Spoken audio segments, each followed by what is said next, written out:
For whatever reason, during this episode, OBS decided to screw up the settings, so the visuals look a little wonky in this episode, but it'll be fixed in the next one. Just want to give a little disclaimer before we hop in. Happy Monday, everybody. Welcome back to the Things We Like podcast with Andrew and Brooks. I'm Andrew. This is Brooks. Brooks, how are we doing today?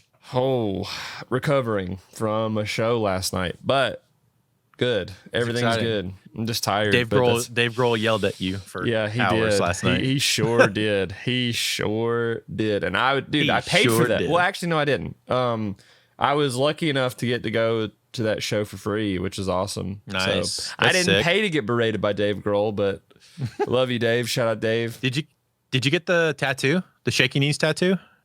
No, Ian did, but a lot of people in 10th row did. So like they gave their passes to Ian. So that's sick. It was really nice. Me, Ryan, and Chance got to go, which was great. But, nice. That's awesome. No, that's sick. Well, today we're talking about something near and dear to our hearts. Mm-hmm. Books. Not that one.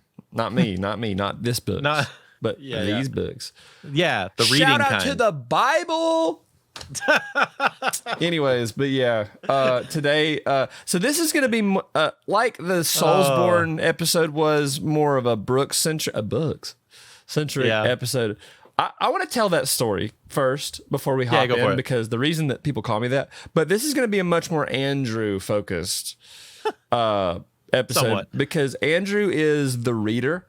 I've attempted, I'll get into that later. But sure. So the funny thing about the nickname, where it came from, because people like Andrew and Ryan shout out to Ryan, but my friend Hannah, they call me Books. Well, one is phonetically funny, and it's not it's like almost my name. That's the meme of the Greg tattoos. Yeah. Was, some old dude called me Greg once, and I thought it was so funny that I got it tattooed on me twice, because that's totally not my name at all. Yeah. And it became a running joke between my friends, because my name has been mispronounced my whole life.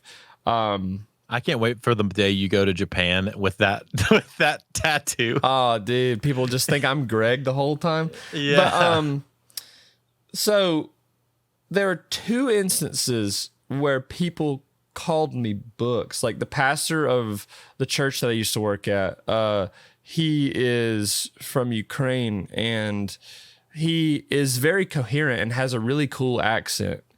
But R's and V's and W's get mixed up. So waves would be like vaves, Oh, yeah, and yeah. R's wouldn't come out as much.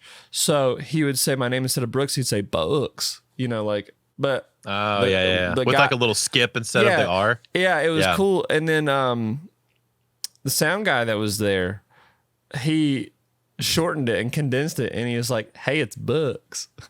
And it's a bug. So that became funny between all of us. Yeah. And so, but my friend, shout out to Hannah. My friend Hannah had no idea that this happened. And she was completely unaware of all that. And she called me that one time. And I was like, dude, you have no idea how crazy this is, because you're not going to believe this. But yeah, so it's really funny and a fun joke. And now it's Books. So that's really funny. But today, we're talking about reading and books, and that's exciting. That's so funny. How big of a reader are you, Brooks? In general, I am not. Let's talk about reading in general. I'm not that big of a reader, but I love the medium, and I wish that I wish I had more time to do it, but then you outread me 1,000 to 1. So, and we're both insanely busy dudes. Yeah. So, audiobooks help for sure. Oh yeah, that's true. I used to do audiobooks a while back. But I made a video about this actually on my YouTube channel, where I will go through every book I read in 2023. Mine was 0. I read so at the time of the video, it's really funny. At the time of the video, I had read 40 books, which was at the end of December of last year, and then I ended up reading 2 more before the year ended. Yeah. After that video, this is very funny. Andrew just got a wrinkly brain. Mine's smooth like a river rock. So The so if you want to get like detail about a bunch of like, if you guys are readers and you want to get a big detail of like how I felt about a bunch of stuff that I read last year. Yeah. I know Sarah is feel free. Sarah's a reader. Yeah. I know she Yeah. likes to Me and read. Sarah will vibe. Yeah, she's a big reader. But yeah, the that video's on. I'll make sure. Yeah, just that link Brooks it in the has Discord, and then I'll put link it in the Discord. description. Yeah, I'll make sure. Yeah, I'll make sure that you have that. But if people want to check it out, but so, and I'll answer this question from Eli first. So, have I read many classics or more contemporary stuff? So it's kind of a mixture, and this kind of gets into like, I guess, how I'm going to break this down. Yeah, I'm going to let you start it, and you just classics, contemporary, and like non-fiction. Yeah, I guess is like the moves. Classics wise, I've read a bunch, but not recently. I had like a spell when I was in college and like a little bit of post college where I read a lot more of the stuff. I will say, my wife is a really big fan of more classics than I am. So, and she's a big like I don't know. She likes a lot of the Jane Austen's books. Mm-hmm. Oh God. Better quit that. I know. a lot of those kind of era. And then I've read a lot of like Hemingway stuff, and just because it like feeds into some of the other things that I read. And I've read a lot of like the importance of being earnest. I don't know if you've that's a very funny title, actually. It's an Oscar Wilde book. But The Importance of Being Earnest is I have heard of Oscar Wilde, so that's Oscar Wilde's like Oscar Wilde's a super like Portrait of Dorian Gray. Yeah. It's a very popular one. The Importance of Being Earnest is a play. So Eli said it's in high school. It's a play. It's a comedy. It's very funny. It is. I highly recommend reading it if you can get your hands on it. I think there's like free copies of it out there if you want. But The Importance of Being Earnest is about a person named Ernest. Yeah. It's just like a very funny. It's so good. It holds up incredibly well. And then they made Ernest Goes to Jail.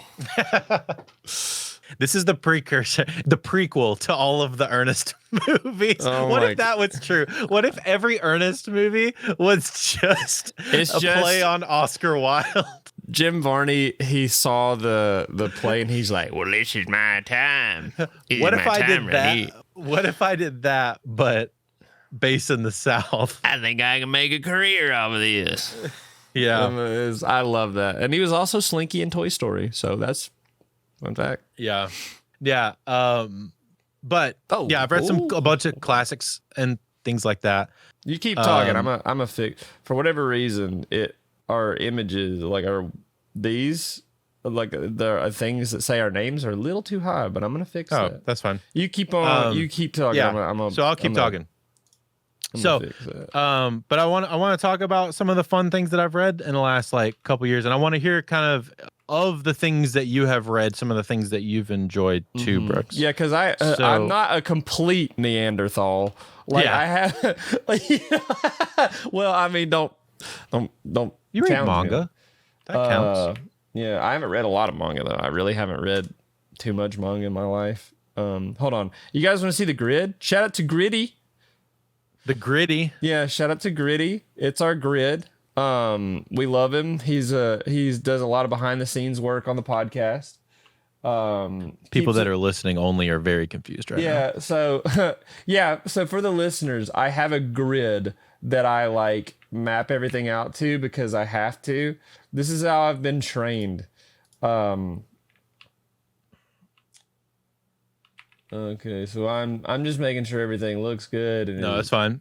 lined I'm gonna go up. through some of my highlights Yeah, you real do- quick yeah, of you like do fantasy sci-fi books Well, from Gritty last and I year are or gonna so. hang out. Yeah. Yeah, So looks about right. Bye, Gritty. last year I read 42 books. This year I have a goal of 60, and I'm already at 25, so I think I'll easily surpass the 60. Last year, some of the highlights I read from last year. The longest book I read was it's called The Well of Ascension. It's the second book in the Mistborn Arrow 1 series, and it was 590 pages. That's not that bad. No. 590 is not too bad. This year I have a 1200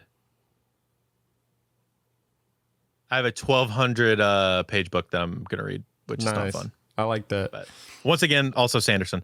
Brandon Sanderson's freaking sick. So last year was my world of diving into the world of Sanderson, which if you don't know who Brandon Sanderson is and you read fantasy, you need to read Brandon Sanderson. He's probably one of the most prolific writers of the last like 5 or 7 years, maybe even longer.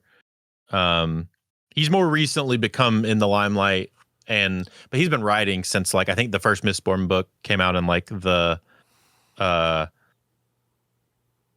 freaking 2006 or 2003 or something like that.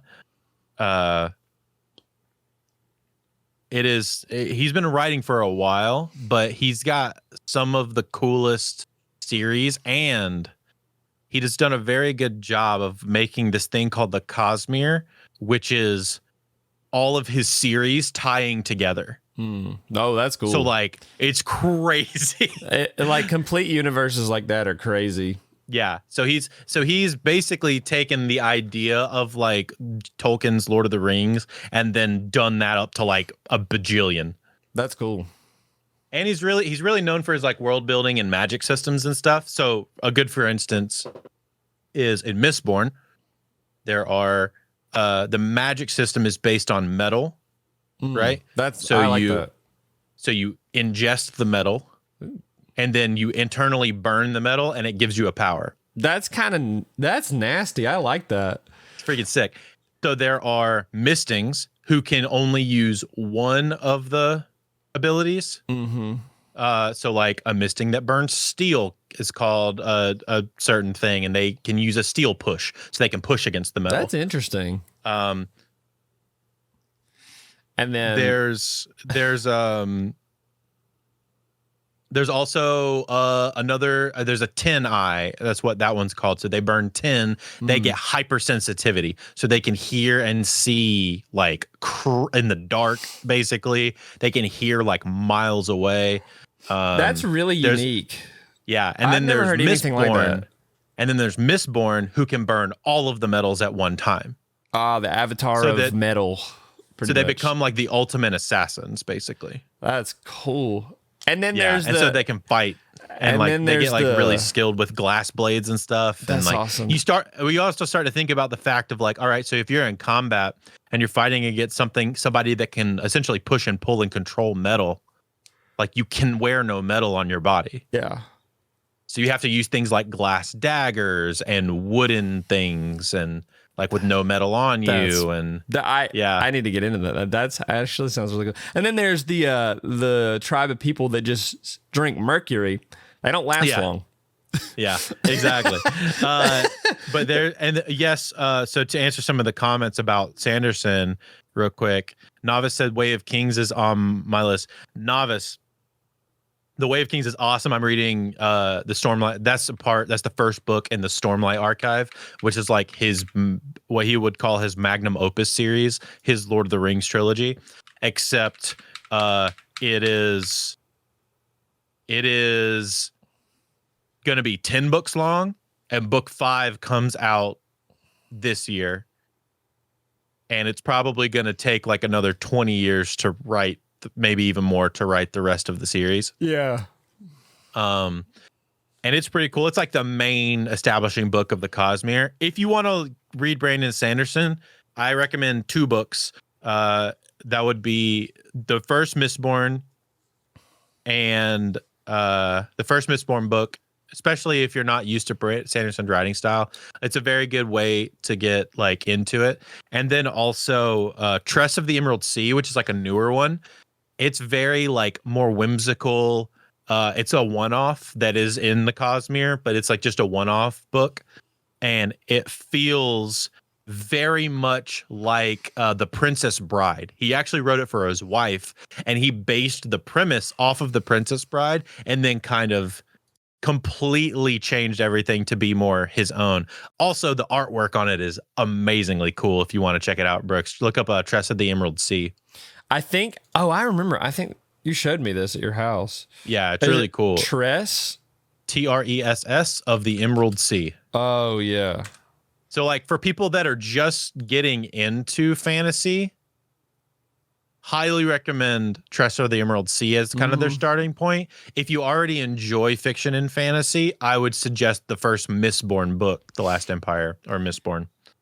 It's a great place to start because it gives you, it gives you kind of a general like introduction into the world at large, and he kind of bases a lot of stuff off of what happens in the first Mistborn series because it was one of the first major series that he came out with. So a lot of things in future books kind of Mistborn is the history of a lot of that stuff. It's like it's the mythology essentially. So like the first Mistborn trilogy is the mythology of the series. That's nice. Yeah, it's really cool. So Brandon Sanderson I kind of got into his books last year a lot more. This year already I've read 4 of his books. Wow. Which is the second. So there's the first era of Mistborn, which is the first trilogy I was talking about, and then there's a second era of Mistborn, which is set like 300 years after the first, and it's more like steampunky and more industrial, which is pretty cool. And yeah, it's super interesting. I loved that series as well. Let's look. I read Trust of the Emerald Sea last year. Yumi and the Nightmare Painter was really good by him. And then some of the non-Sanderson ones. I read a book called The Deadly Education by Naomi Novik. It's super cool.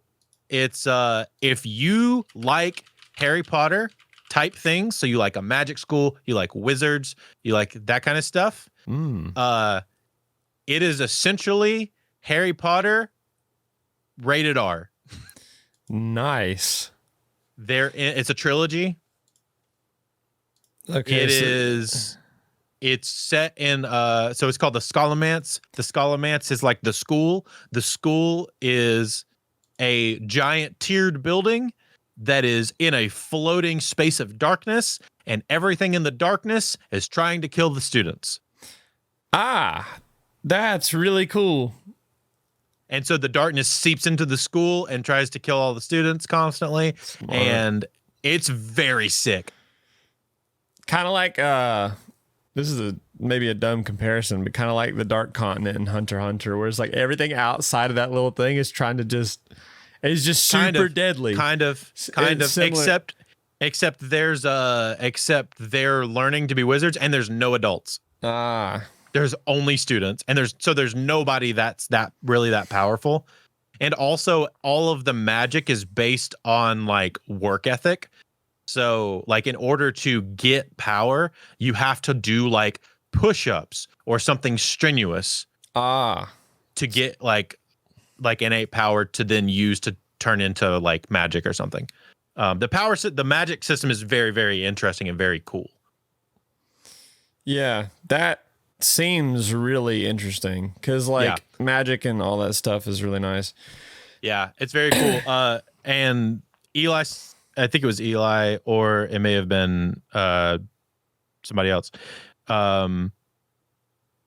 Sanderson wrote he finished the Wheel of Time series for Robert Jordan, so a lot of people might know him from that.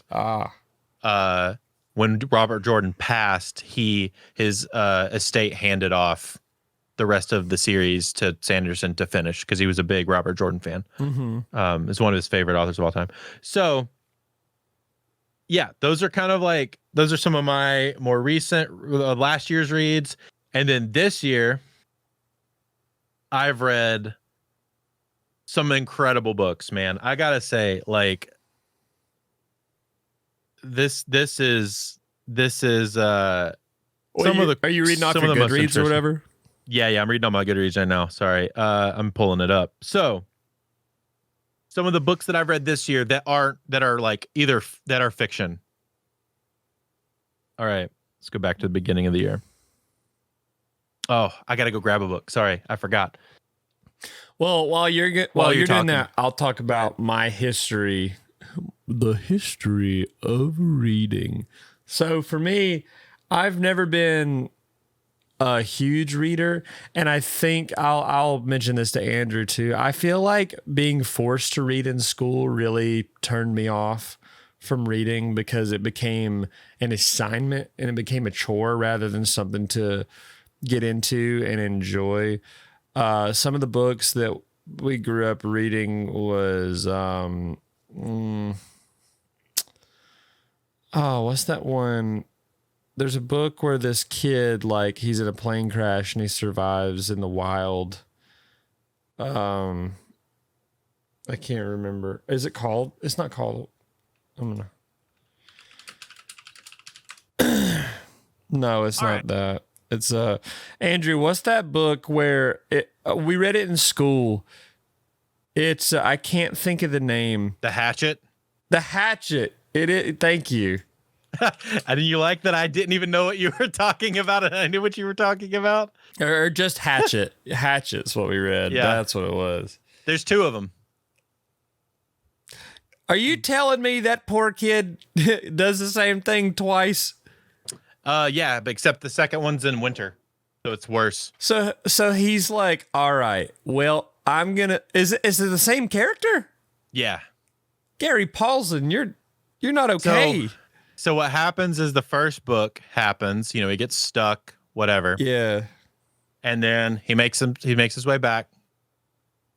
And then the second book, they go to like film a documentary or something with him in the same location. So he goes back with a crew, and it's wintertime, and a very similar situation happens. And except it's winter. He's just and battle hardened at worse. this point. Yeah.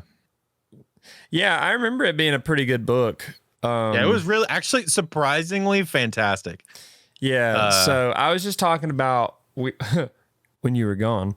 I was talking about how like school really turned me off from reading because they made it an assignment and a chore rather than something to enjoy. Well, and also they picked awful books most of the time.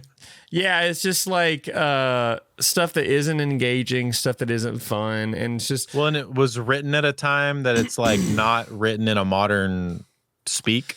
Yeah, I just think that school in general, it's so funny because school is supposed to be a place where you're introduced to certain things, but at the same time, they water it down so much. They basically take away any fun that you would have reading, and that's what really hindered my experience. So what was the book that you... All right, so there's a couple books. Firstly, if you enjoy reading and you like very out of the box reading, there's a book I read at the beginning of this year. It was the first book I read this year called The Spear Cuts Through Water. Oh, By sweet. Simon Jimenez. It is written in second person. Oh, that's difficult. It's very weird, and it goes through there's like 3 levels of reading. So you're reading from the point of view of being with the main person, and then that's like the first layer of him telling a story to like his siblings and hearing a story from his grandmother. And then the second level is him in a dream seeing the story that is being told in the first section being acted out as a play. And then the third level of it is being in the story in real life. Yeah. So you jump between those three points, and it's all in second person. It is very cool.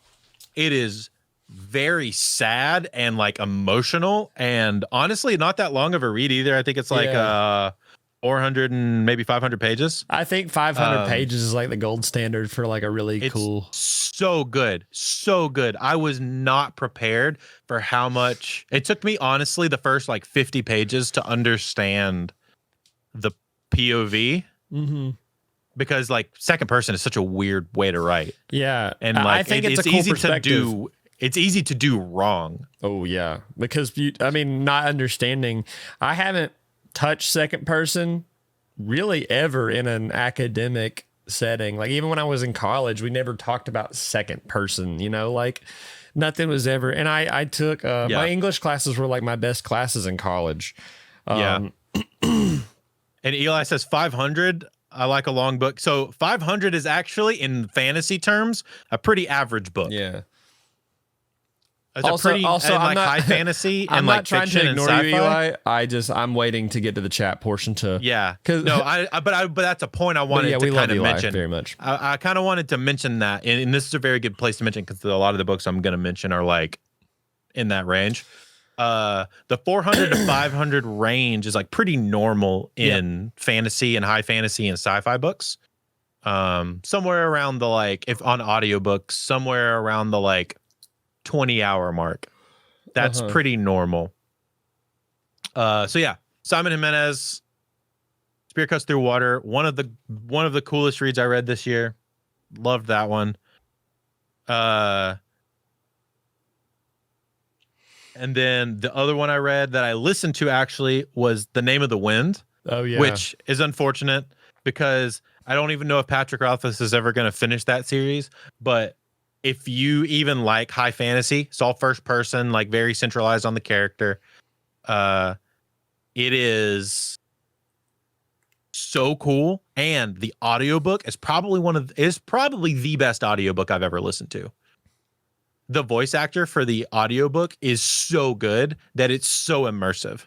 And like, I felt like I was in the mind of the characters. That kind of has a lot to do with the writing, but like being able for him to transition in between voices for all the different characters, like it was very immersive. Mm-hmm. And then the second book that I also read this year was from him was The Wise Men's Sphere. It was the second in that series. It was also really good. It's a longer one. I think it's like 48 hours audiobook.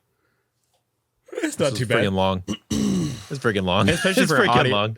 For an audiobook. I feel like when you're listening to an audiobook, it just kind of blows by.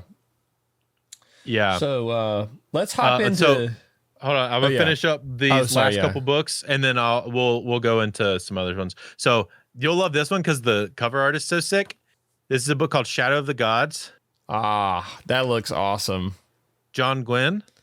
If you like any kind of like Nordic fantasy, very like Nordic mythology stuff with like, massive dragons and bears and all that kind of stuff. If you're into that kind of thing, this is super cool. Very dark fantasy. A lot of people die. A lot of people get their throats slit. A lot of like, and like the size comparison is really sick. Look at the dragon compared to the dude.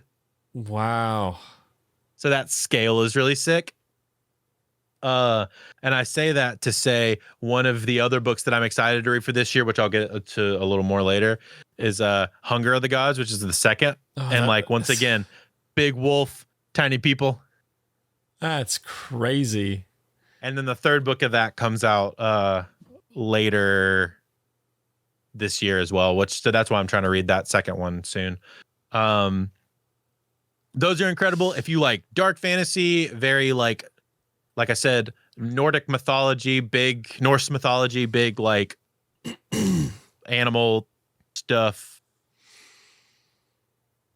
kind of thing, or Viking-y kind of mythology. That's kind of like the vibe. And then Piranesi, which is actually a lot nicer of a read. Kind of thin. 250 pages. Yeah, that's a breeze. Super easy book to read. Fantastic, great twists, and great twists. Great, I don't know, like the characters are super cool. You don't know how everything's gonna pan out. The ending is just like not where you end up at the ending is just not where you started off in the beginning. The other thing is this book is very hard to describe. Piranesi is very hard to describe at all without giving literally anything away. Yeah, I bet that is pretty difficult. Yeah, so we can hop into chat now. Sorry, I just wanted to kind of finish up those are some books that I've read this year so far that I've been like really, really pumped about. Nice. So Addie, shout out to Addie. This is their first time here, and I'm seeing fantasy books, and I also love fantasy. Andrew. So if you're not familiar, Andrew is the reader of the group. I am but the learner. I don't read too much, and I've read in my. Eli roasted me earlier, and I want to go find that and yell at him. He said Brooks is like Jar Jar when Qui-Gon asks if he's intelligent. I speak. No, he's right. He's totally right. I love that. Let's see. So, hey, Eli, I got something for you. I love you, but dude, Eli is talking about Andy Serkis. So Andy Serkis redid all of the Lord of the Rings audiobooks, and I think also The Hobbit as well. And that's something I got to read before I die. Dude, it is. I have heard that the Andy Serkis revision of the audiobook is like just takes that book to a whole new level of good. Oh yeah, Andy Serkis has a great voice too. Well, and like he's such a good voice actor. Yeah, he can do so many different the things. Movies, like yeah, and he's in the movie, so he can do the actual Gollum voice. Yeah. Oh yeah. I mean, yeah. I would hope so. I'd hope the fucking God he can do it. Yeah. But yeah, he can. Yeah, dude. No, it's super cool. It's one of those level up things. You never think they could get any better than it does. Yeah, is Norse inspired. He's like, is it Fenris or Fenrir? Maybe that big wolf. Maybe I could be getting my mythologies wrong on that. To be honest. Yeah. I could be getting my mythologies wrong on that, but yes, it's like Norse mythology. Yeah. So yeah, it's probably based off of Fenrir. Yeah. So I think in the book it's called something different, but yeah. Yeah, it'll be based on that. But like, yeah, it'll be Novice said they didn't pick up reading until 4th grade. I was kind of the same way. I have my own story about that. Chloe said, I loved reading, but my high school literature classes killed it. Yeah, that's pretty much how school ruins public school especially ruins everything. Wheel of Time was a thing when I first heard of him. I guess that would be more of one of the guys you mentioned. Mm-hmm. And then Novice recommended Scott Westerfield if you like steampunky stuff. Yeah, Scott Westerfield is really cool. I have he's got a trilogy. That trilogy that they mentioned. Yeah. What was it called? I can't remember what it was called. Leviathan. The Leviathan trilogy. I just love that word. Yeah. Yeah, it's really sick. That's a really interesting one because it's based off of like steampunk. It's basically World War I want to say. Yeah. Except and like the Allies all have like these mechs basically, and then the Axis all have flesh mechs. Oh, okay. Now, dude, it's crazy. That pause. The flesh mech. Yeah, there's an Look enemy, it up, dude. Look it up. All right, here we go. Look There's an enemy. It's crazy. There's an enemy in Castlevania called Flesh Golem, and that just cracks me up. So just look up Leviathan by Scott Westerfield. Do I have to go incognito if I look up Flesh? No. Don't look up Flesh Mech. look up Leviathan by Scott Westerfield, and the photos will come up because there are pictures in the book. Leviathan, Scott Westerfield, and just go to images. Leviathan. This looks cool. It's freaking sick, dude. So that's like the big ones, I'll show you. And then it's go through some of the black and white pictures that are in there. The Iron Cross. Yikes. but I'm sure it's in the book. It's like my throat is. So that balloon, that hot air balloon that your cursor is over, not that one. That's a person. Oh, that's that's made out of like flesh. Crazy. This looks cool. This reminds me of the game Scythe. Yeah, dude, it's so cool. I'm dog ass at that game, but it reminds me of kind of like, I think of like the mechs and stuff like that. Like, for you guys probably know, but like if you don't know, Scythe is a big tabletop game that a lot of people really enjoy. But this reminds me a lot of Scythe in a way, because this kind of sort of steampunky, but it's also got like. Leviathan's on my my reading list. It's YA, I believe. So it's like the reading level is a little bit simpler. Yeah. And it's a slightly shorter series. Anyone read Leviathan by Thomas Hobbes? I haven't read Leviathan by Thomas Hobbes. I have heard of Thomas Hobbes is famous, but yeah. Also The Foundation by Isaac Asimov reminds me of Phyrexians from MTG. Yeah, they've got illustrations. He mentioned MTG before, so I want you to look up. I want you to look up Braum. Eli mentioned Braum earlier. Just BROM. Oh, Braum. And yep. So Braum's a author. Braum also does a lot of like. Oh, do they do Aragon? No. Braum is a character in Aragon. Ah, okay. No, but just not Aragon. Right, Braum. Do one I'm excited to read this year, actually. Is called it's a witch book. Hold on. It is called.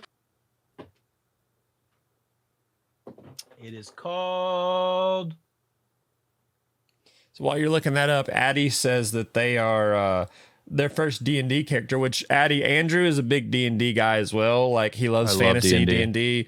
We're actually planning to start the second season of the podcast with a D&D campaign for me, because I've never played it. Yeah, we're gonna do a one shot, and it's gonna be walking Brooks through how to play D&D. Yeah, and they said first D&D character is literally an armorer, artificer. Yeah. Sorry. So basically Iron Man, which is really sick. That's a cool concept. Yeah, that's really tight. Yeah, you can do a bunch. Dude, D&D is so flexible. It's so open. Yeah, I've watched some of the Critical Role stuff where there's this one clip where they like somebody cast darkness on the whole party, and like none of them were immune to it except the person that was casting it. So they basically like screwed everyone.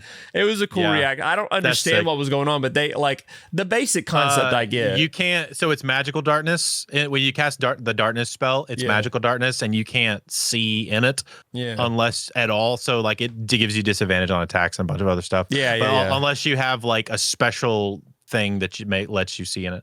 Anyway, Braum Slewfoot is the book that I'm excited to read this year. And like the art in it is so awesome. Sick, dude. It's very much like a horror book. Yeah. Wow. Dude, it's so cool. He wrote Krampus. Oh, no way. Braum wrote Krampus. Yeah. But Slewfoot is the one I'm excited. It's like a more recent one. I'm very excited to read that book, one. Didn't you? You showed me this book too. I showed you that one. Yeah. Okay, now I recognize this. She's like a daughter of like Satan or something like that. I can't remember exactly how it works. Or she's like benevolent, like Satan's her like benefactor or warlock or something.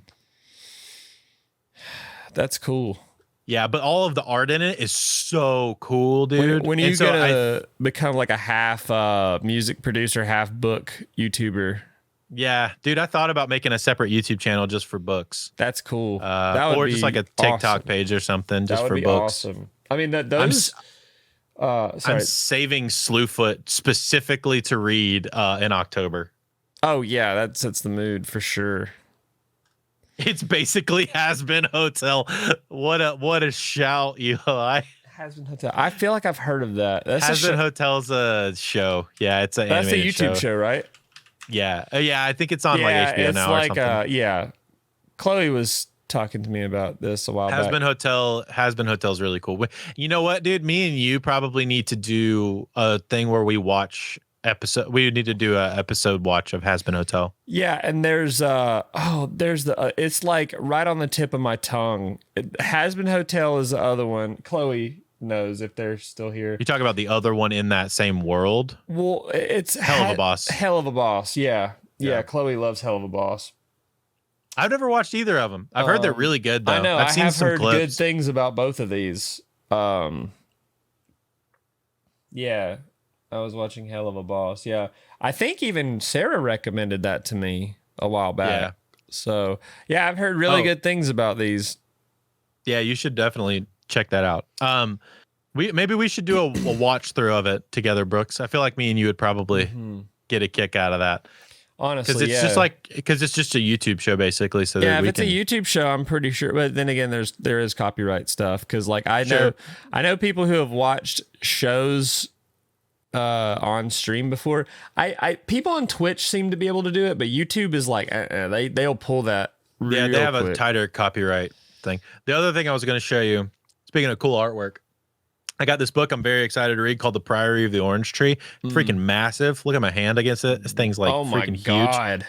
Look at how cool this artwork is though, dude. Yeah.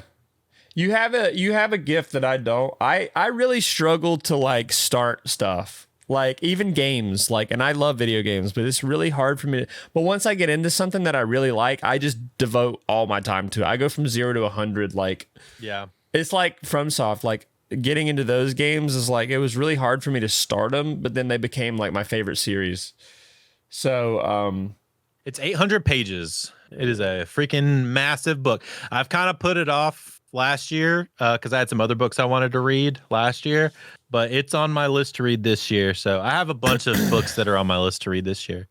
Got to get caught up on the Bloodsworn, the Hunger of the Gods one, so that I can read the new one there. I got to get caught up on, I got to read all of the Stormlight Archive by December so that I can read the 5th one when it comes out.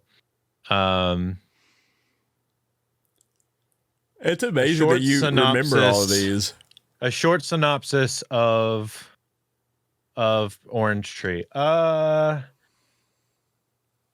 It's kind of like Dragon Rider, School of the Dragon type thing.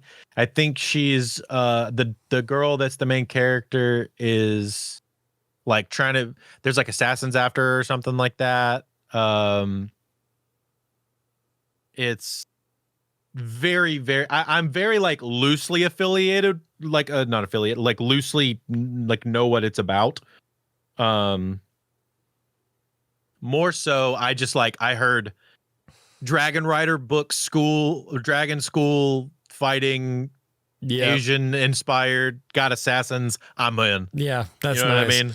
So, I'm going to. It's very sick. Yeah, I want to hear about your books, Brooks. Yeah, I'm going to completely derail yours because I hate you. I really don't. Andrew's one of my favorite people.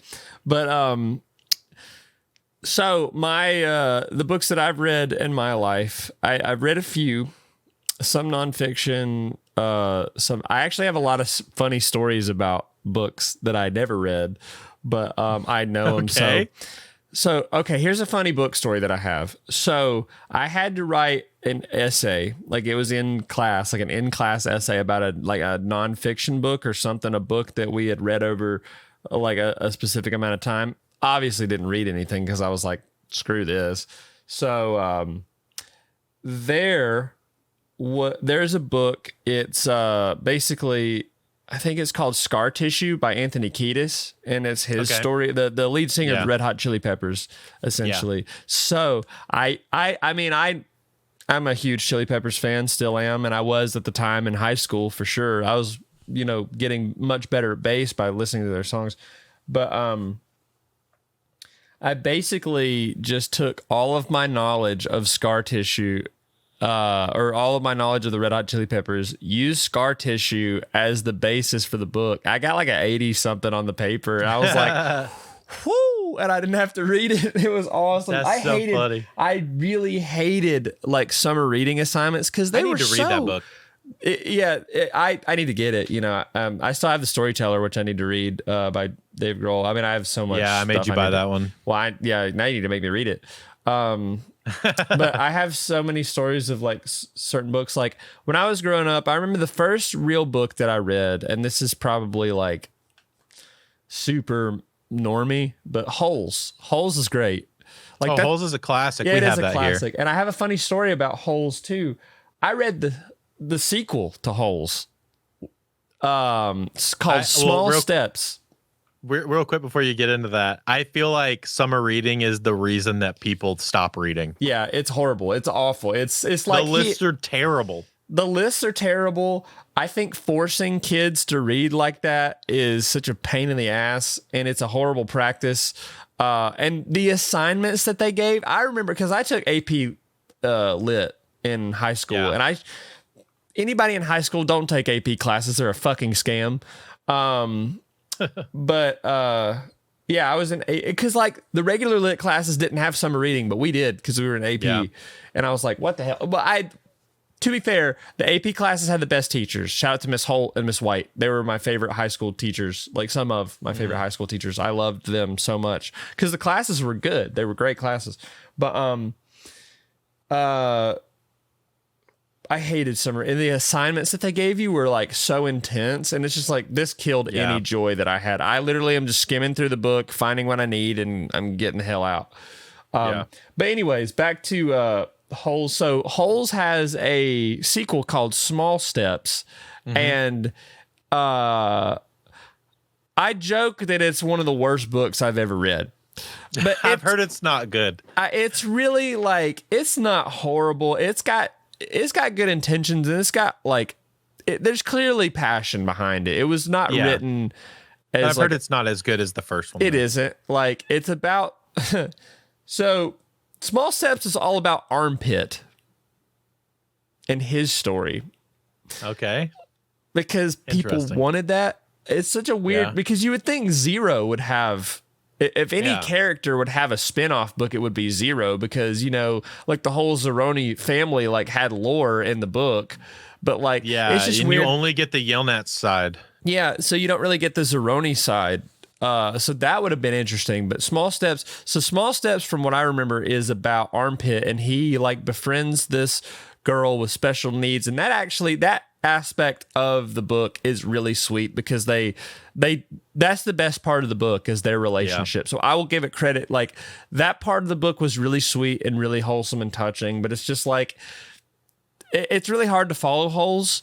And I've been jokingly harsh on that book. It's really not that bad. It is sweet. It is it is have passion behind it. So I will give it credit where credit is due. Sure. It's just not as good as Holes. That's basically the basis of the joke. So I took the very simple joke and just ran with it and stretched. I made a joke this big, that big, but I did read it. So that's funny that I have read the sequel to Holes. Of all the books that I've read Holes and the sequel to Holes. What's another one that you've read because you started Dune recently, right? I did start Dune, and Dune is fantastic. Because I've watched the movies, and I'm like familiar with the lore. I read the first chapter of Dune, and I understood it better than any of the movies taught me, because Dune is such a huge world. And it's stuff. A lot, and I haven't read too much of it, but it is same with like Berserk, the manga. Like I haven't read too much of it, but what I know and understand of Berserk and Dune, I love both of them so much. Like, Dune is just fun. It's a fun sci-fi world to get lost in. It's a popular one, so a lot of people relate to it. A lot of people know it, and it's like big in pop culture. And so yeah, that I think currently my favorite book of all time, if I had to pick a book. First of all, before I get into that, Outliers by Malcolm Gladwell is a book that we read. Great book. Yeah, I love that book. I actually did read that one, and I got a little bit. That was a book that was assigned to us in AP Lit in high school, and I actually read a good bit of it, and it was really good because it talked about like, it was just kind of like an observation. I have a bone to pick with Malcolm Gladwell, actually. You didn't even need to say it, but I had a gut feeling that that's how you would feel about it. I don't know why. Maybe the universe was trying to tell me. I have a bone to pick with Malcolm Gladwell. So specifically, what is your beef? So I've read multiple of his books at this point. Yeah. And I've read Outliers. I'm gonna read Blink, but I'm like putting it off because I had this realization. I read a book called Talking to Strangers. Yeah. And he always does this thing where he'll pose an observation and a question at the beginning of the book, right? And then he'll go through the book and explain why, he'll provide instances throughout history or stories to back up his point of view and all that kind of stuff in the beginning of the book. Down with that. That's kind of where he leaves it, though. He just kind of says, well, yep, so that proves my point, and then ends the book. He never does the thing and never ties a bow on any of it. He never does. And here's how we can use this. Oh, so there's no application. It's just There's here's zero a thing that exists. Yep. Bye. That It's like, actually, what do I do with that information, bro? Yeah. Okay. That is, I can That's understand the thing that pisses me off. Yeah. So much. Fuck you, Malcolm Gladwell. Go to fucking hell. I hate books without any, especially like a nonfiction book like that, where you're taking an approach and not giving you any kind of like actionable steps with it. So 48 Laws of Power, Eli, yes, Robert Greene, 48 Laws of Power is very similar in the fact of what he's doing in 48 Laws of Power is he is taking an observation of how the world works. Now, the difference in that is that 48 Laws of Power is saying, hey, person who doesn't necessarily understand how the world works, the sad truth of it is, this is how the 48 Laws of Power is explaining how the ruthlessness of the world and how to interact with it. So there is a little bit of takeaway there. Yeah, so not quite as much. Funny thing about 48 Laws of Power, I haven't heard a single good thing about this book, and I'm gonna read it. But I have been introduced to this book as like the Sigma male Bible, essentially. Well, it's not supposed to be that.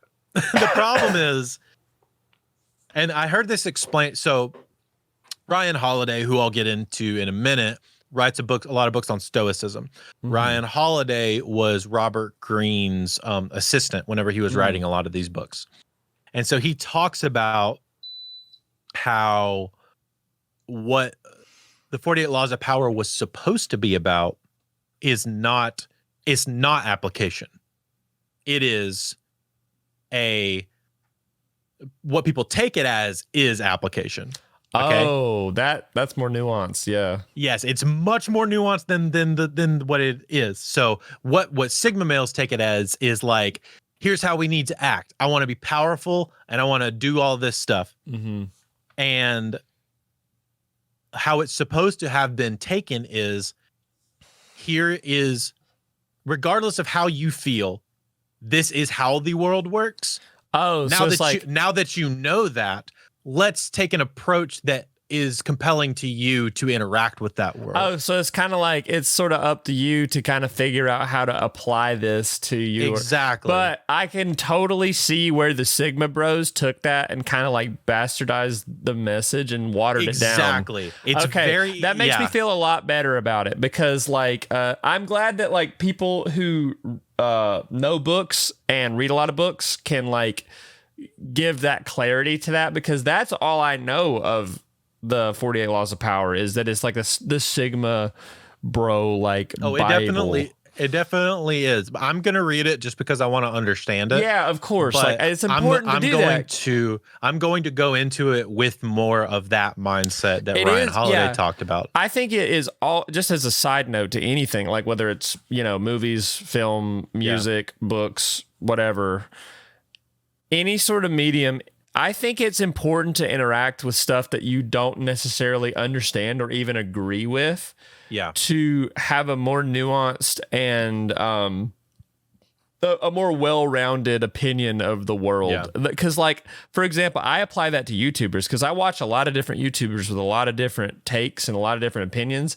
They're not necessarily mine, and they don't reflect my opinions and my morals and values and all that stuff. But I like listening to people who have different takes and different perspectives from different walks of life because that makes you a more well-rounded. That's the point of consuming media anyway. To me, at least, the purpose of consuming art is to make yourself is to help make yourself a more well-rounded, nuanced person rather than just some NPC who's just kind of like agreeing. Like if somebody were to read 48 Laws of Power and that be their personality, like that's a very like black and white. It's not meant to be that way. That book, especially, and there's a lot of books that are actually written like this, and this is kind of how Malcolm Gladwell kind of brings it back to that. This is kind of how Malcolm Gladwell writes, but in a different sense. So I'll kind of compare the two because that's a very good comparison. 48 Laws of Power is essentially saying here are a bunch of instances of powerful people and how they act. Now let's take the good and bad out of it. We're going to be neutral about observing this. Exactly. We're going to be neutral about observing this. Now this is the information that we get. Right. That is 48 Laws of Power. And like you can then take that and then use it. Right. That's still usable information. Whereas Malcolm Gladwell is like, here's a thought, here's a bunch of stuff to back it up. There's no usability in that. Like Outliers, the Outliers situation is like, hey, yeah, some people are innately geared to be better at things than other people. And it's like, all right, that's cool. How in the world can I use that for myself at all? I'll use a specific example from Outliers to add to your point. So he talks about, it's earlier on in the book, he talks about the hockey thing. No, I'm talking about like the small group of immigrants that like they did a lot of unhealthy things. They ate a lot of unhealthy food, had a lot of unhealthy habits, but they lived their life. Their life expectancy was like, they all died when they were like in their 80s and 90s. They lived long lives. Yeah. They like smoked and like did a bunch of all of these, stereotypically unhealthy things, but they lived super long. And I think Malcolm Gladwell's strengths as a writer is just being inquisitive. Like he's just he's like morbidly curious about the world. But I can understand the point of like, how do I apply? And it's like you kind of have to go out of your own way because like I can interpret what he's saying into like, oh, this is just kind of like a neat little thing that happened in life. Because like if you're happier and you're doing things that you want to do, if you're happier, you will, I guess, it's more your life whatever. Sure. You can I have a counter argument to that. But continue. But like I do understand your point of like, all right, how do I apply this? Like, how does this work for me? How does this? Because that Outlier is like, that's interesting to read about and interesting to know about. But like it isn't like fact. It isn't like it also. I mean, it is fact, but it's more of like fact that it existed. But but there's nothing like usable out of that information. Yeah, I can see that. I don't like information for information's sake. I like usable information. Like it's a fact. It's like, all right, cool. Yeah, what I'm trying to say is it's a fact that it happened. Yeah. But like some people smoke all their lives and they never have problems. Some people don't smoke as much and then they get like emphysema or whatever, like, so there's, again, life is just so the two instances of like comparison that I want to make is like also from Outliers, which is the hockey thing. So there's if you look at the math of the people that make it the furthest in hockey in Canada, they're born between the months of January and they're born in the middle of January. Okay. And like, because it's like the cutoff date between like, you can be the oldest, you can be the strongest, and still be a grade below where everybody else is. So therefore you can dominate like the age range. It is, I don't know. It's very, I don't. It's like that's not usable for me in any way. You know what I mean? It's like, all right, that's like a cool fact. Whereas, and I'll compare like what you're talking about. There's a book called Ikigai, which is a book about, it's a Japanese term for your focus in life or your happiness in life, and you're talking about like the people that smoke and do whatever they want in life or whatever. There's a term called Ikigai in Japanese culture where that is like their thing, their strive for life.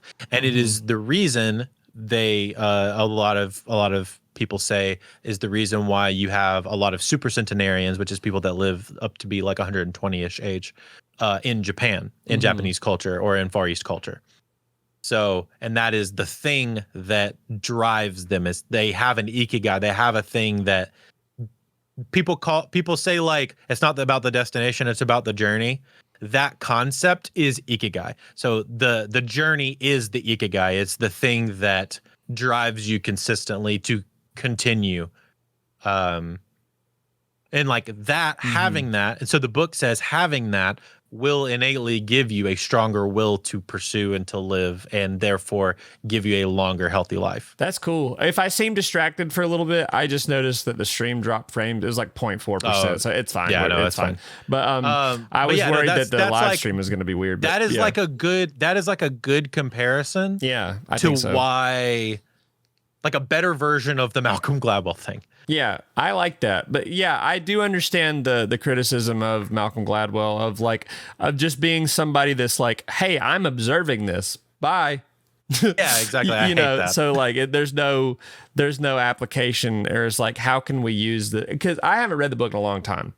So it's like I understand, it's like I understand what he's aiming to do, and I understand how it can apply to your life, but there's no direct like message that he has. It's just here's information. Bye. That's really funny, because that information for information's sake is kind of useless to me. Yeah. It's just like, why did I read that? But let me get into my favorite book of all time, at least from right now.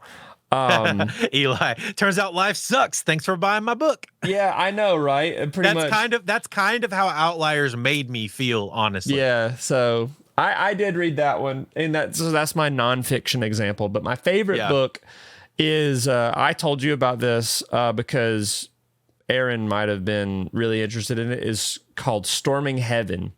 Yeah, you did tell me about this. She was very interested in it. Storming Heaven is my favorite book because it's funny that I talk about. Here's my outlier situation. So I've been talking this whole stream about how school makes reading suck balls.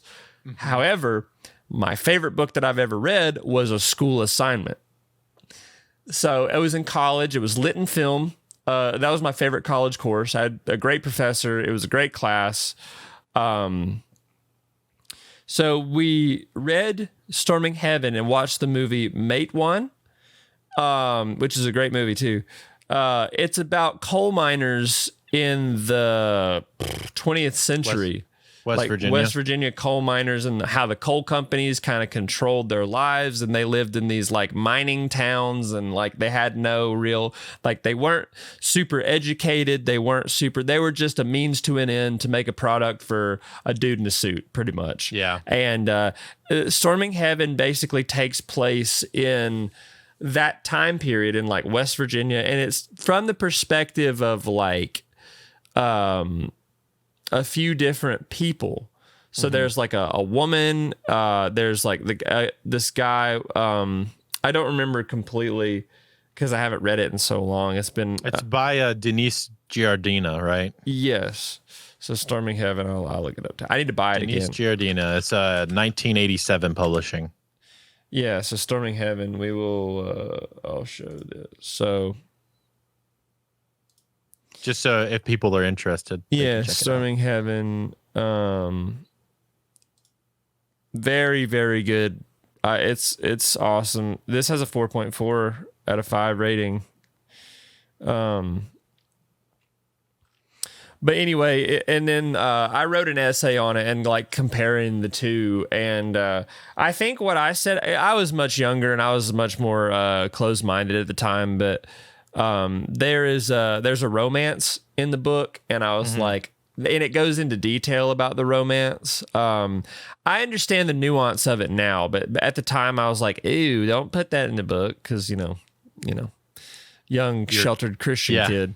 Yeah. But now I understand the nuance of the relationship in the book, and it's a really sad read, because like just watching these people's, or reading about these people's lives who are just destroyed by like pure greed and like hyper capitalism is just really awful.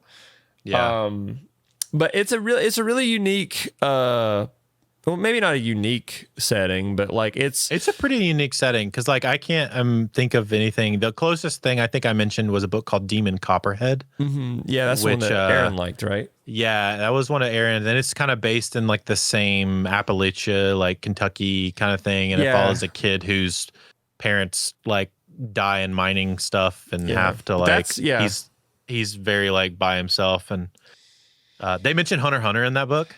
That's crazy. He reads Hunter x Hunter and it like changes his life and like gives him direction. It's very funny. That's great. And Storming Heaven's my favorite book, like novel of all time. And then that's a great choice, dude.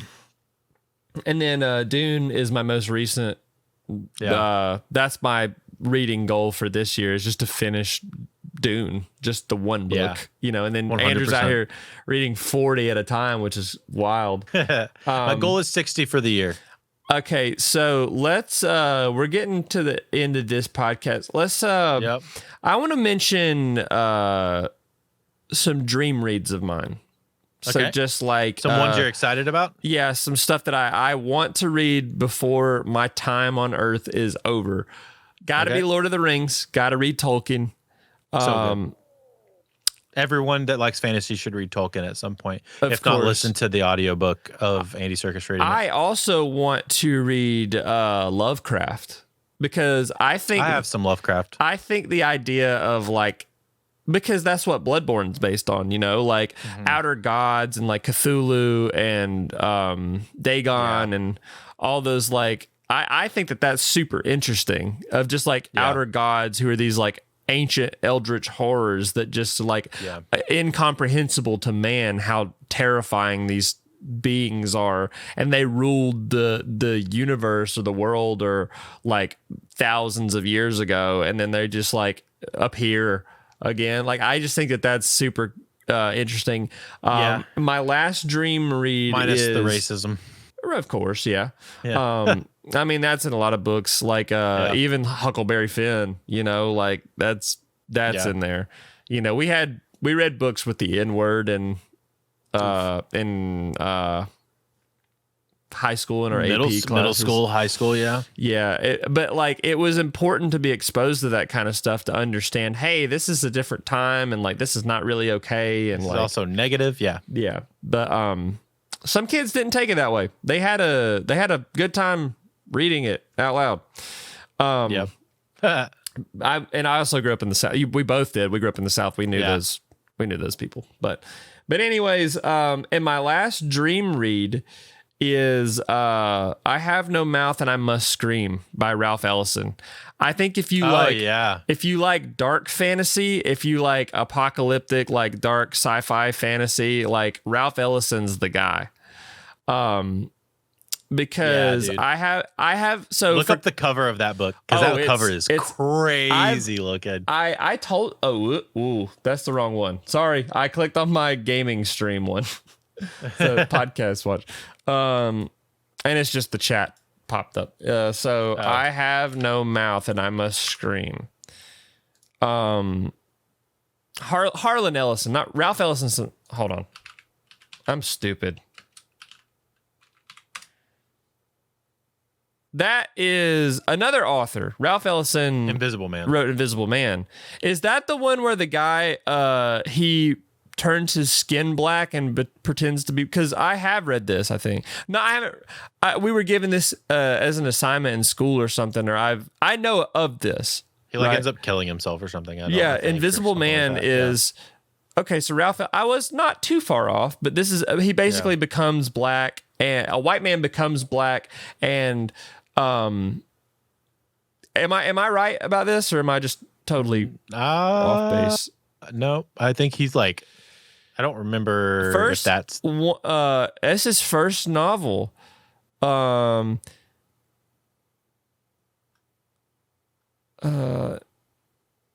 the narrator am I thinking of Langston Hughes?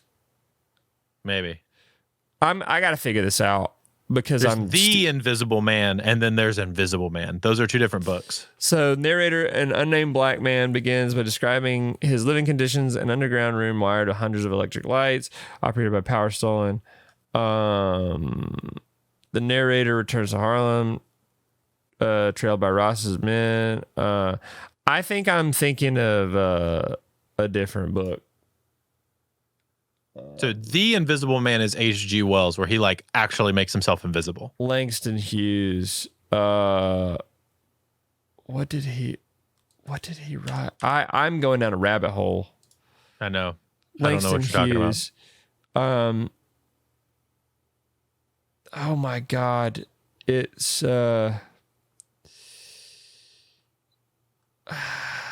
this is what I do when I'm stupid.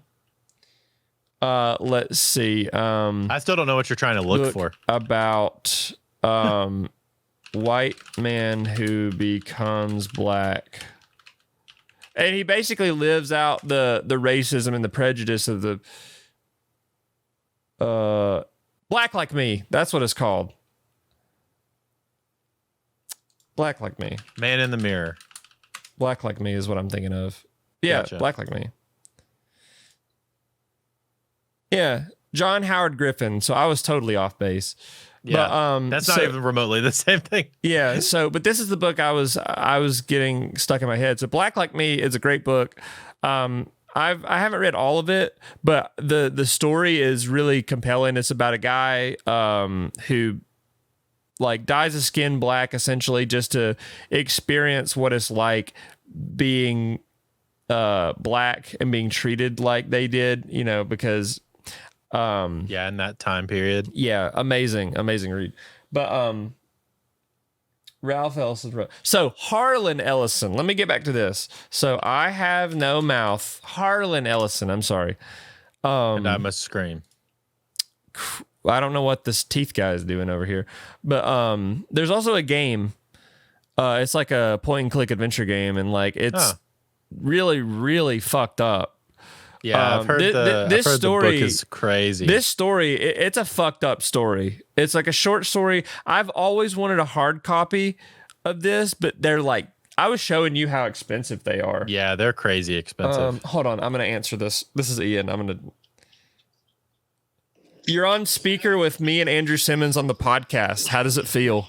Yo, this is crazy. I think this is the first time that in history that a podcast has ever had a third guest who called in by phone unknowingly. Honestly, we're breaking new ground, everybody. Yeah. So yeah, we're talking about books. This is called a new format. Yeah, we're talking about funny enough, we're talking about books and not me. Well, then I don't want to talk about it. Yeah, all right. Well, we're almost done, so I'll call you back in like give me like 20 minutes. Hang on, I have something to say about books. Okay, yeah. This is important. All right. Can everyone hear me? Yeah, well, yeah, you're loud and clear. What's up? Awesome. Okay. Books aren't real. Books aren't real. Fahrenheit 451. Oh my God, he's right. No, I'm kidding. Everyone should read books. Books are great. It took me like 5 minutes into this podcast to be like, shout out to the Bible. Yeah. So yeah, and I to quote me from this thing, I told Malcolm Gladwell to go to fucking hell. Which we love Malcolm Gladwell. He's just here's the thing. Tolkien already wrote Lord of the Rings. People could have stopped writing books after that. Sanderson wrote everything else. Yeah. Andrew said Sanderson wrote everything else. He's in my headphones, so. Oh yeah, no. Everyone's been telling me to read those guys' book or that guy's book. Yeah. I've heard he's a good one. Yeah, he's cool. Give me like 20 minutes and I will call you back. Yeah, no, you're fine. Have a good podcast. I'll talk to you later. See ya. Bye. Bye-bye. Man, I hate that guy. I have no mouth. I have no mouth and I cannot. And I must scream. Looks awesome. I really want to read it. I would love like a copy like this. That's like one of my dream books to own. But it's like super. Let's look it up. Let's look up. The 3 Body Problem is one for me, which like is a show now. Apparently, it looks really cool. But yeah, I wanna read the 3 Body Problem. I've heard it's really good. So yeah, this story was published in a magazine originally, and it's like a magazine of short stories. I'd recommend the Essential Ellison. It's kind of pricey and some. So we could look up the Essential Ellison. It's by Harlan Ellison, not Ralph Ellison. Sorry, guys. But yeah, this just it's just insane. It's just got a lot of $240. Yikes! Used. Everybody. Yeah. But yeah, I want to read the 3 Body Problem is my science fiction read that I really want to read because it's like hard sci-fi of like possible. Hard sci-fi means like it's deeply rooted in actual science and theoretical possibility. Yeah, my Prime membership was not updated. I had to fix that. Sorry, guys. Anyway, I have a couple of books here that I want to drop some recommendations. If we're talking about random recommendations, here's a list of like nonfiction books that if you're like, hey, I want to be a better person or self-development or whatever. I'm sorry, I didn't mean to click that. Keep going. Here's some good ones. If you're a music producer, Dilla Time. Jay Dilla is Jay Dilla, yeah. He's a famous music producer known for like a weird beat style. Great book. I'm excited to read that one later. The Go-Giver. It's about how businesses should focus on giving to their client more rather than trying to take money from them. Great one. Atomic Habits. I have that, which I need to read it. You should read this. This is probably, of the year that I read this, is probably one of the most influential books of that year. I think it was 2021 when I read it. Fantastic read. My friend Matt, also shout a out great to listen. Mopo. He recommended that. Oh, my camera's being wonky. Building a Second Brain. Tiago Forte. If you like reading a bunch of stuff or like I do, and you're like, I forget things all the time, this helps me not forget stuff. The stuff I learned in this book helps me not forget stuff. That's cool. I need that because, good Lord, my memory is. I'm gonna try to reset my get another phone call. The Creative Act. Hold on, sorry. Sorry. I had to get my camera back. My bad, guys. Sorry, this has been a wonky technical stream, but The Creative Act. Way of Being, Rick Rubin. Oh yeah, I'd love to read that. You're a creative person. This book is really, really cool. It's a tough read, but a necessary read. It's not something you like. Tough in the sense. Tough in the sense of like, it's a lot to take in. You got to read like a page or two and then like sit with it for a second. That makes sense. It's not something that you can read fast. Gotcha. And then if you're a freelancer or you are a very busy person, and this book is probably the book that has changed my life the most in the last couple of years, is Make Time by Jake Knapp and John Zaratsky. Oh yeah, I need that. It's about prioritization, scheduling, and like making yourself more available for people in your life. And it is a very, very great book. Yeah. Very great book. That's awesome. Those are my like quick recommendations for nonfiction stuff. That's nice. I know that's less fun for a lot of people, but it's very necessary for a lot of people. It's really helpful. I'm thinking of some of the nonfiction books that I've read. I had some books in one book in college that I had. It was a music appreciation textbook. It was really, really useful. I think I still have it somewhere. But I've talked about this before on the podcast, but it had like, it mentioned video game music, which is really, that stuck with me forever. Other nonfiction books, hold on. I have, let's see, The Storyteller by Dave Grohl. That's a good one. The Storyteller. Boundaries by Cloud and Townsend is awesome. I'll just, let me grab it. And these are on my shelf, and I need to read these before my time. Booty in the Frame. Yeah, my red ass, baboon ass. So I have by Sarah Knight. I'm gonna do the Andrew thing. Calm the fuck down. Nice. How to control what you can and accept what you can't, so you can stop freaking out and get on with your life. Nice. Very cool concept. I have The Art of Saying No, which these are probably backwards for me, but no, they're right. Oh, they are? Okay. Those look good. Yeah. Okay. I hope so. The Art of Saying No, How to Stand Your Ground, Reclaim Your Time and Energy, and Refuse to be Taken for Granted Without Feeling Guilty. And another, I have a lot of books on setting boundaries, literally. This was recommended by my, shout out to Doug Duke. Boundaries is a good book. Yeah, this is recommended by, I've read a little bit of this. It's recommended by my counselor. When to say yes, how to say no. It's just setting boundaries is so important. It's such a simple concept, but it's really hard for people like me who are like wired people pleasers. Like that the worst two qualities about myself is being a people pleaser and a perfectionist. Like those are my two biggest weaknesses as a person, I think. And they have screwed me over more times than I'd like to admit. The last thing I'll mention before, and if you have anything, I got one more thing. This will be your time to think about it.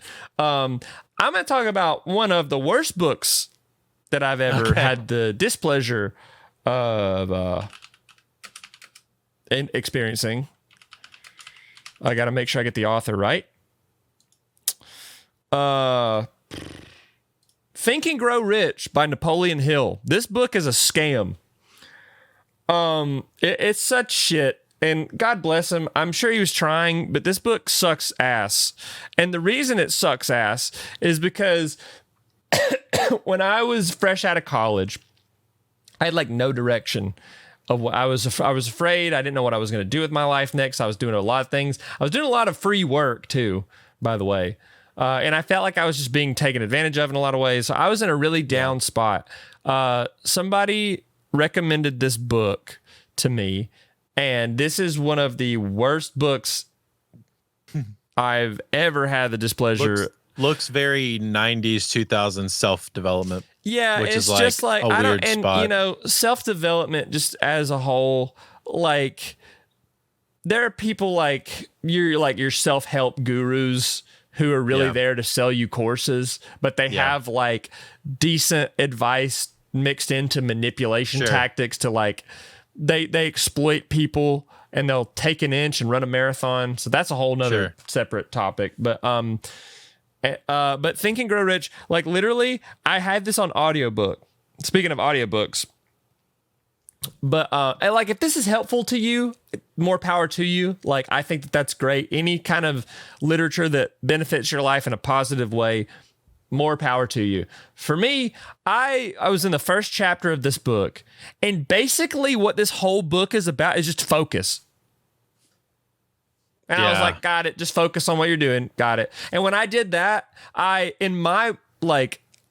believe that in the world that I operate in, and the multiple ones that you and I operate in, I would deem you and I as successful people.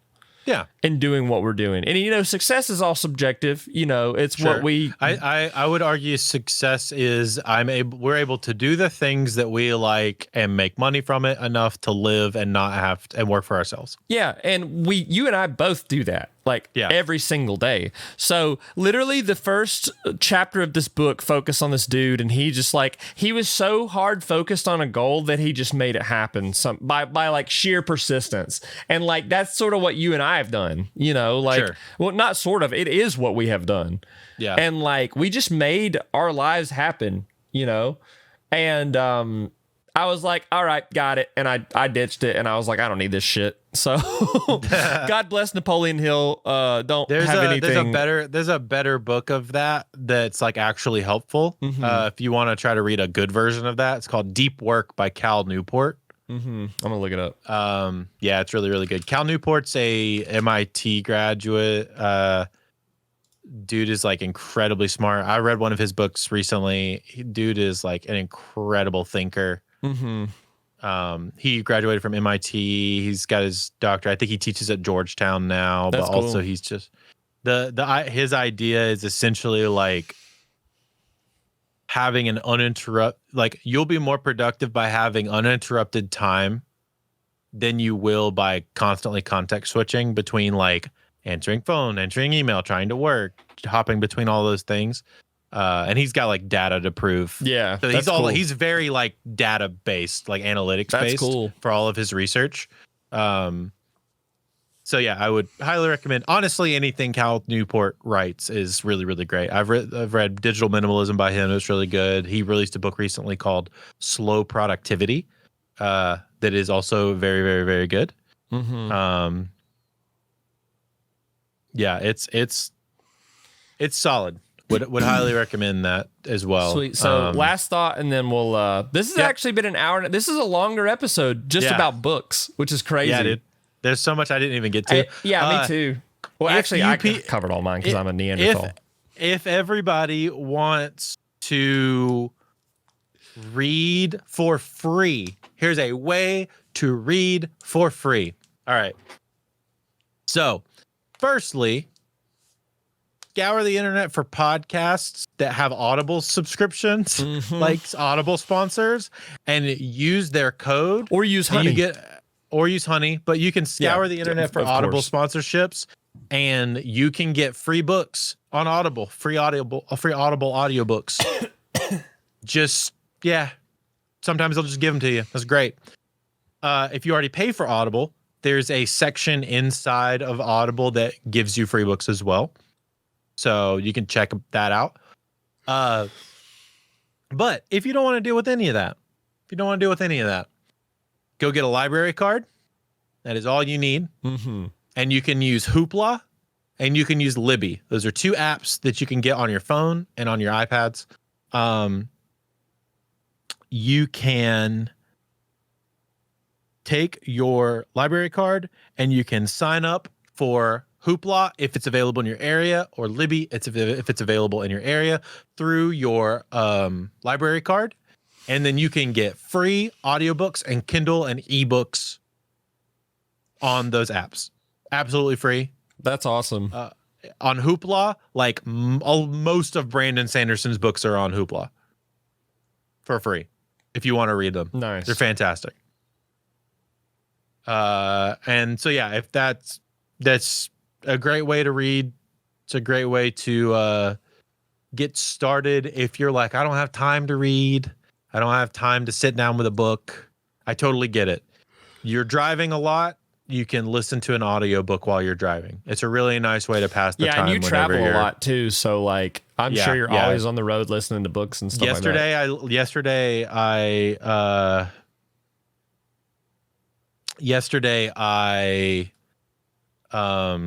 Yesterday and Saturday, I was driving like to Hilton Head, and it was like a 4-hour drive, I think.